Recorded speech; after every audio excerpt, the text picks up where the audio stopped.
The Japanese battleship Yamato weighed 72,000 tons and had guns that could sink a destroyer from 20 miles away. 3 tiny American destroyers charged it anyway, at point-blank range, with no chance of survival. It's October 25, 1944.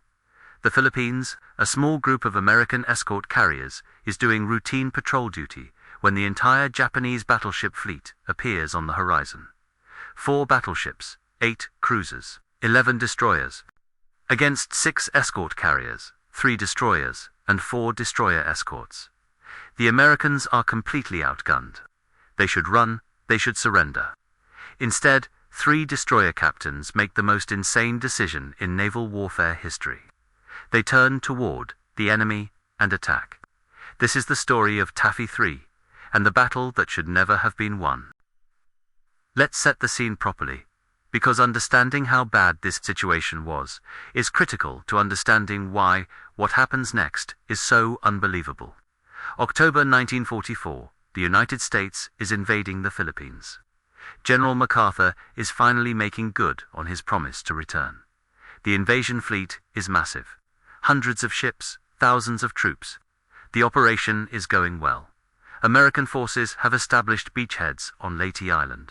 They're pushing inland against Japanese resistance. Everything is proceeding according to plan. The U.S. Navy has set up a complex defense system to protect the invasion fleet. Admiral Hoel commands the fast carrier task force. These are the big fleet carriers: the Enterprise, the Lexington, the new Essex-class carriers. These ships and their escorts are the main striking force. Their job is to attack Japanese positions and defend against any Japanese fleet that tries to interfere. South of the invasion area, Admiral Kincaid commands the 7th Fleet. This includes older battleships, cruisers, destroyers, and a bunch of escort carriers. Escort carriers are not like fleet carriers. They're smaller, slower. They're converted cargo ships with flight decks welded on top. They're called jeep carriers, or baby flat tops. They carry about 30 aircraft each, mostly fighters and torpedo bombers. Their job isn't to fight other ships. Their job is to provide air support for ground troops, close air support, anti-submarine patrol, reconnaissance. They're utility carriers, workhorses, not war horses. On October 25th, a group of 6 escort carriers designated Taffy 3 is operating off the coast of Samar Island. They're part of the invasion support. Their planes have been flying missions over Leyte, supporting the troops on the ground. It's routine work. Nobody expects combat. The carriers are protected by 7 ships, 3 destroyers and 4 destroyer escorts. That's it. 7 small ships protecting 6 slow, thin-skinned carriers. The destroyers are USS Johnston, USS Hoel, and USS Heermann. Destroyers are relatively small warships, about 2,400 tons, 370 feet long, armed with 5-inch guns and torpedoes. They're designed to screen larger ships, hunt submarines, and fight other destroyers. They're fast, they're maneuverable, but they're not meant to fight battleships. That would be suicide. The destroyer escorts are even smaller. USS Samuel B. Roberts, USS Dennis, USS John C. Butler, and USS Raymond. These are tiny, 1,500 tons, 300 feet long, armed with 3-inch guns. They're anti-submarine ships. That's their primary mission. They have depth charges, sonar. They're designed to hunt U-boats, not to engage surface warships. So Taffy 3 consists of 6 escort carriers and 7 small warships. Total firepower is minimal. The carriers themselves have single 5-inch guns for self-defense. The destroyers and destroyer escorts have their small guns and some torpedoes. That's it. This is not a combat formation. This is a support group. They're positioned off Samar because nobody expects a major Japanese fleet to be anywhere near there. But on the morning of October 25th, at approximately 6:45 a.m., a lookout on one of the escort carriers sees something on the horizon. Ships, lots of ships, big ships. At first, they think it might be Admiral Hoel's fleet. But Hoel is supposed to be to the north. These ships are to the west, coming from the direction of the Philippines, coming fast. Within minutes, the identification becomes clear. This isn't Halsey's fleet. This is the Japanese center force. Admiral Kurita's command, 4 battleships, 8 cruisers, 11 destroyers, and leading them is the Yamato, the largest battleship ever built, 72,000 tons, 9 18-inch guns, the biggest naval rifles ever put on a warship. Each shell weighs over 3,000 pounds. The Yamato can engage targets from 26 miles away. It's essentially unsinkable by anything smaller than another battleship. The Americans on Taffy 3 realize immediately that they're in massive trouble. This Japanese fleet shouldn't be here. Intelligence said they were far away. Admiral Halsey took the fast carriers north to chase a decoy fleet. He left the invasion area exposed. And now the most powerful surface fleet in the Japanese Navy is bearing down on 6 defenseless escort carriers. The math is brutal. The Japanese have overwhelming firepower advantage. They have speed advantage. The Japanese ships can do 30 knots. The escort carriers can barely do 18 knots. There's no way to outrun them.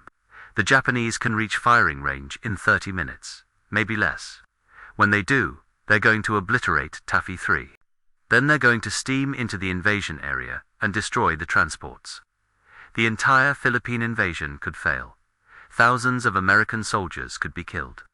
This is a disaster. Admiral Clifton Sprague commands Taffy 3. He's on the carrier, Fanshawe Bay. When he sees the Japanese fleet, he knows exactly how bad the situation is. He's a career naval officer. He understands naval combat. He knows that escort carriers can't fight battleships. He knows his little group of ships is about to be wiped out, but he also knows he has to do something. He has to buy time. Time for other American forces to respond. Time for the troops on the beaches to be evacuated. Time for something, anything, to happen that might save the situation. Sprague orders his carriers to turn east, away from the Japanese. Run, launch all aircraft, get every plane in the air, and attack that fleet. Use smoke screens. Make it hard for the Japanese to target them. And pray. Pray that somehow they survive long enough for help to arrive. The carriers turn and run. Black smoke pours from their stacks as the engineers push the engines to maximum. 18 knots, 19, if they're lucky. The Japanese are closing at 30 knots. The gap is shrinking fast. The destroyers and destroyer escorts position themselves between the carriers and the Japanese. It's their job to screen the carriers. But against battleships and cruisers, there's not much they can do except die trying. On the destroyer Johnston, Commander Ernest Evans is in command. Evans is half Cherokee Indian. He's 41 years old. Career Navy. When he took command of Johnston in 1943, he told his crew, "This is going to be a fighting ship. I intend to go in harm's way, and anyone who doesn't want to go along had better get off, right now." Nobody got off. Evans is that kind of commander. Aggressive, fearless. Some might say reckless. Evans watches the Japanese fleet approaching. He sees the massive pagoda masts of the Yamato and the other battleships. He sees the cruisers. He knows what's about to happen. The Japanese are going to close to firing range and systematically destroy every ship in Taffy 3. The carriers don't have the speed to escape. The screening ships don't have the firepower to stop them. It's hopeless. But Evans doesn't believe in hopeless. He makes a decision. He's going to attack, not defend, not screen. Attack. He's going to take his 2,400-ton destroyer and charge directly at 70-2-1,000-ton battleships. It's insane. It's suicidal. It's also the only option that might work. Evans doesn't wait for orders. He doesn't ask permission. He just does it. He orders full speed ahead. He turns Johnston toward the Japanese fleet. He announces over the ship's intercom, "All hands to general quarters." This will be a fight against overwhelming odds from which survival cannot be expected. We will do what damage we can. That's it. No speeches, no heroics. Just the cold reality of what they're about to do. Johnston accelerates to 35 knots. Black smoke pours from her stacks. She's heading directly toward the Japanese fleet. Closing the range, The Japanese see this tiny ship charging them, and they're confused. This doesn't make tactical sense. Why would a destroyer attack battleships? It's suicide. They must be crazy. Meanwhile, on the destroyer Hoel, Commander Leon Kintberger sees what Johnston is doing. He doesn't hesitate. He orders Hoel to follow. Same decision, same suicide charge. The destroyer, Heermann, commanded by Commander Amos Hathaway, does the same. 3 destroyers, against 4 battleships. 8 cruisers, 11 destroyers. The math doesn't matter anymore. The only thing that matters is buying time for the carriers. The Japanese open fire. Shells from 14-inch and 18-inch guns scream through the air. They're targeting the destroyers now because the destroyers are the immediate threat. The Japanese aren't sure what these crazy Americans are planning, but they need to stop them. The shells create massive geysers when they hit the water. Some are colored. The Japanese use dye in their shells, so each ship can identify its own splashes and adjust aim. Pink, yellow, green. It's almost beautiful, if you ignore the fact that each splash represents 3,000 pounds of high explosive that could vaporize a destroyer. Johnston reaches torpedo range, about 10,000 yards. She launches her torpedoes. 10 torpedoes in the water, heading for the Japanese cruisers. Then she turns hard to port, making smoke, trying to evade. The Japanese cruisers see the torpedoes coming. They turn to avoid. The formation breaks up. Ships are maneuvering independently now, instead of maintaining their line. That's exactly what Evans wanted. Create chaos, disrupt their attack. One torpedo hits the cruiser Kumano, blows the bow off. Kumano is crippled. She falls out of formation. One Japanese cruiser out of the fight. It cost Johnston all her torpedoes, but it was worth it. But now Johnston is in trouble. She's close to the Japanese fleet. Very close. Too close. Japanese guns are firing at point-blank range. Shells are hitting her. The bridge takes a direct hit. Evans is wounded. Shrapnel tears into his face and hands. 2 of his fingers are blown off. He wraps a handkerchief around his hand and keeps commanding the ship. Johnston is burning, taking water, but she's still fighting. Hoel and Heermann are in similar situations. Hoel charges the battleship Congo. Congo is an old battleship, but still powerful. 14-inch guns, thick armor. Hoel fires her 5-inch guns at Congo. The shells bounce off harmlessly. It's like throwing rocks at a tank. But Hoel keeps firing. She launches torpedoes, forces Congo to turn, creates more chaos in the Japanese formation. Then the shells find Hoel. Multiple hits. The bridge is destroyed. The captain is wounded. Hoel's engines are hit. She's slowing down, dead in the water, still firing.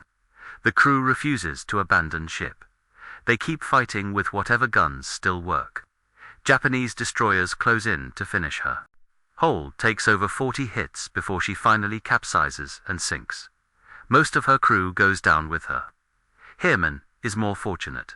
She attacks the battleship Haruna, dodges in and out of smoke screens, fires torpedoes, creates confusion. She takes hits but nothing critical. Her captain is skilled and lucky.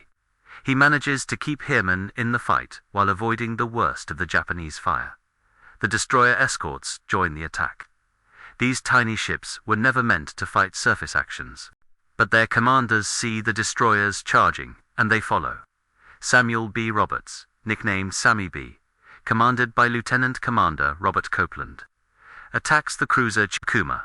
Sammy B's 3-inch guns are pathetically small against a cruiser, but she fires everything she has. Over 600 rounds. The gun crews work so fast that the guns overheat and jam. The crew clears the jams and keeps firing. Sammy B gets close enough to launch torpedoes. She hits Chikuma, causes damage. But then Japanese shells find her. Sammy B is hit repeatedly. She's torn apart. Her engine room floods. Her guns are destroyed. She's sinking, but she fought like a battleship. Copeland later said his ship and crew did more than anyone could have expected. The other destroyer escorts attack as well. They fire their small guns. They make smoke. They charge in and out. They're mosquitoes attacking elephants. But they're buying time. Every minute these small ships fight is another minute the carriers have to run. Another minute for planes to launch and attack. The air battle is happening simultaneously. Every aircraft from Taffy 3's carriers is in the air. Fighters, torpedo bombers, even some planes that were supposed to be supporting ground troops. They attack the Japanese fleet with whatever they have. Torpedoes, bombs, rockets, guns. When they run out of ammunition, some pilots make dry runs. They dive at Japanese ships without dropping anything, just to make the Japanese gunners flinch and the captains take evasive action. It's psychological warfare. Make the Japanese think they're under constant air attack. The combination of destroyer attacks and air attacks creates chaos in the Japanese formation. Admiral Kurita on the Yamato is confused. He's being attacked from multiple directions. His ships are taking hits. His formation is scattered. He thinks he's facing a much larger American force than actually exists. He doesn't realize he's fighting escort carriers and destroyers. He thinks these might be fleet carriers with heavy cruiser escorts. The aggressive American attacks have convinced him he's in a major battle against significant opposition. By 9 a.m., the battle has been raging for over 2 hours. Johnston is barely floating. She's taken dozens of hits. Most of her guns are destroyed. She's on fire. The crew has fought beyond human endurance. Commander Evans, wounded and exhausted, is still giving orders. Johnston has no torpedoes left. Her main guns are gone. But she still has one 5-inch gun operational, and Evans is still fighting. A Japanese destroyer comes close. Johnston fires her remaining gun, hits the destroyer, damages it. The Japanese destroyer backs off. It's insane. A dying destroyer is still putting up a fight, still dangerous. The Japanese can't believe it. Finally, at 9:45 a.m., Johnston can't take any more. She's been hit so many times that survivors lose count. Maybe 20 hits, maybe 50. The ship is settling in the water. Evans orders abandon ship. The crew goes over the side. Evans stays on the bridge. He goes down with his ship he's never seen again. The Navy will posthumously award him the Medal of Honor. Hoel has already sunk. Sammy B is sinking. The other destroyer escorts are damaged. Heermann is still fighting, but barely. The carriers have taken hits. One carrier, Gambier Bay, is sinking. She's been hit by cruiser shells. She's the first American carrier ever sunk by surface gunfire. She goes down with over 800 men. But something remarkable has happened. Admiral Kurita, confused and convinced he's facing major opposition, makes a decision.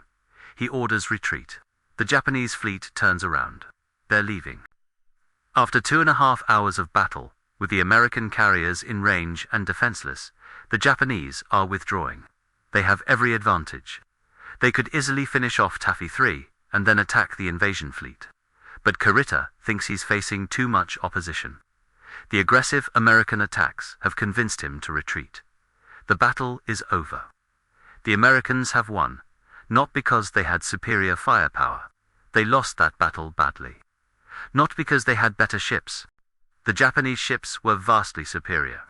They won because 3 destroyer captains made the insane decision to charge battleships, and because their crews followed them without hesitation. The casualties are horrific. Johnston lost with most of her crew. Hoel lost with most of her crew. Samuel B. Roberts lost with many of her crew. Gambier Bay lost with 800 men. Over 1,000 American sailors dead. Hundreds wounded. For the survivors, it's a miracle. They shouldn't have survived. By every calculation, Taffy 3 should have been completely destroyed. But they weren't. Years later, survivors learned something remarkable. Japanese sailors who survived the battle said they were amazed by the American destroyer attack. They couldn't understand why these small ships would charge battleships. It seemed insane. But it was also terrifying. The Japanese had been taught that Americans were soft, that they wouldn't fight when facing overwhelming odds, that they would retreat or surrender. But these Americans did the opposite. They attacked. That psychological impact was as important as the physical damage. It convinced Kurita that he was facing determined opposition that would fight to the death, and that convinced him to retreat. The Battle of Samar is considered one of the greatest last stands in naval history. 3 destroyers and 4 destroyer escorts held off a battleship fleet long enough to save 6 carriers and the Philippine invasion. The odds were impossible. The outcome should have been disaster. But courage and aggressive action turned the impossible into possible. Commander Ernest Evans of the Johnston became a legend. He charged a battleship fleet without orders, without permission, because it was the right thing to do. He knew he would probably die. He didn't care. He cared about protecting the carriers, about buying time, about doing his duty. He received the Medal of Honor posthumously. He deserved it. The other commanders deserve recognition too. Commander Kintberger of Hoel, Commander Hathaway of Heermann, Lieutenant Commander Copeland of Sammy B. All of them made the same impossible decision. Attack. Don't run. Don't hide. Attack. Their leadership inspired their crews to perform beyond what anyone thought possible. The legacy of Taffy 3 is about more than tactics or technology. It's about human courage, about what people can do when they refuse to accept defeat. The textbook said destroyers can't fight battleships. The Japanese believed their superior firepower guaranteed victory. Both were wrong, because nobody told the American sailors that they couldn't win. Or if they did, the Americans didn't listen. Modern naval officers study the Battle of Samar. It's taught at the Naval Academy, at naval war colleges around the world. The tactical lessons are important. Aggressive action can overcome firepower disadvantage. Smokescreens and maneuver can create confusion. Coordinated attacks from multiple directions can disrupt superior forces. All valuable lessons. But the real lesson is about leadership and courage. Evans, Kintberger, Hathaway, Copeland, these men made decisions under extreme pressure with incomplete information and no time to think. They chose to fight when retreat was justified. They chose to risk their lives and their crews' lives because protecting the carriers was more important than self-preservation. That's leadership. That's what wins battles when all the odds say you should lose. There's also a lesson about underestimating your opponent. The Japanese thought they were facing weak opposition. Escort carriers and destroyers. Easy targets. They didn't expect those weak forces to fight like battleships. The American aggressive response was so unexpected that it caused Kurita to overestimate the opposition and retreat. Never underestimate someone who has nothing to lose and everything to fight for. The survivors of Taffy 3 never forgot what happened that morning. For the rest of their lives, they remembered the friends who didn't make it home. They remembered the ships that went down. They remembered the feeling of charging a battleship in a destroyer and somehow surviving. Many had nightmares.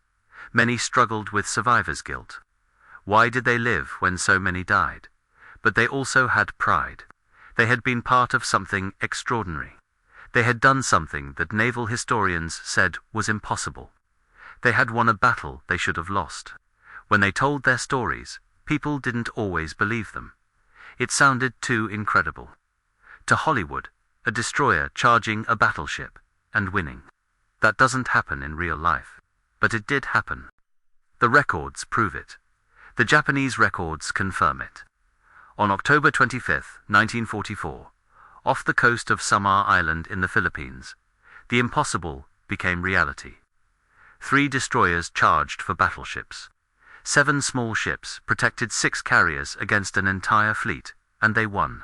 Not because they had better weapons or ships or tactics. They won because they refused to accept that they should lose. The wrecks of Johnston, Hoel, and Samuel B. Roberts lie at the bottom of the Philippine Sea, over 20,000 feet down. In 2019, researchers found Johnston's wreck.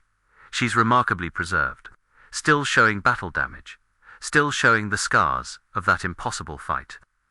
When the images were released, surviving crew members and their families wept. Their ship hadn't been forgotten. The story hadn't been lost. Future generations would know what happened that day. Every year, survivors of Taffy 3 held reunions. They got fewer each year as men aged and passed away. But they never forgot. They never stopped telling the story. They wanted people to know what their shipmates had done. The men who didn't make it home. The men who went down with their ships. The men who died so others could live. The last commander of Johnston before she was sunk, Ernest Evans, embodied everything the Navy values. Courage, leadership, sacrifice.